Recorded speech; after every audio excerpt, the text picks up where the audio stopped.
For the first video of the social psychology section, I want to focus on a particularly important experiment done in the 50s by a man named Solomon Asch. And what he did was a study on conformity. First, he brought in a group of subjects. Only one of the subjects was actually an experimental subject. The others were Confederates of Solomon Asch. And then he showed them a stimulus and asked them to judge from a card they had whether the stimulus was the first, second, or third one. Now, the stimulus choice was obvious, but as the Confederates started giving their answers, going around the table, and our subject was last, they gave the wrong answer. And the subject, sitting there looking at their cards, says, wow, that's not what I'm seeing, that's not what I'm seeing. But what happened was when they got to that subject, in a very high proportion of the time, the subjects said the wrong answer, the answer that conflicted with their own perceptions. Let me show you first the stimuli that were involved. Here they are. Notice that this is discussed in the text on page 474. At the top, you see the stimulus, which is obviously answer B. And so very few of us would answer anything other than B.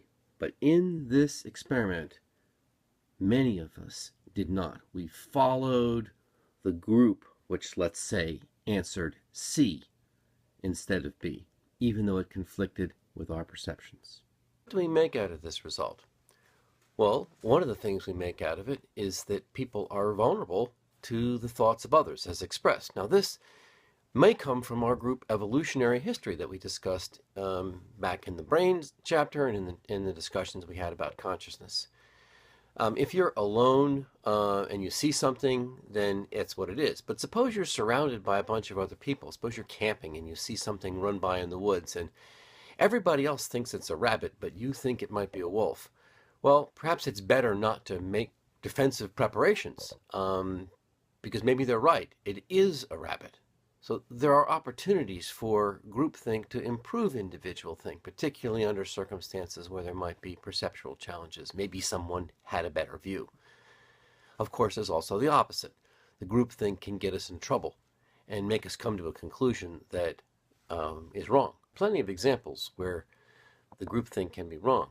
One is discussed in the beginning of the chapter, where an individual after 9/11 was assumed to have a high probability of being a terrorist and taken off a plane, even though his background, although physically he resembled people who wore beards and turbans, was of the Sikh orientation, where that's not at all an Arab culture.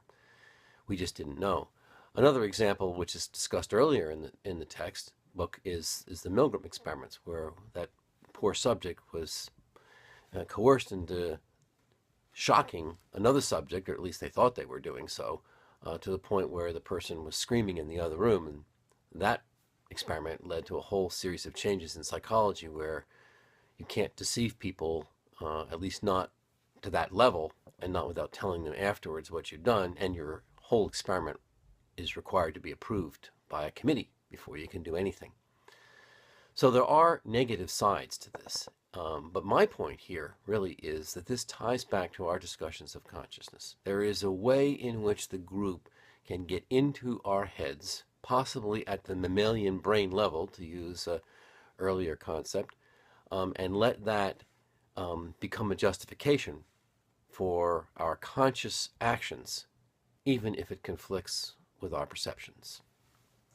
The take-home message is that groups are very important and possibly influence us in ways of which we are not aware through unconscious decision-making, but can have powerful effects on our behavior.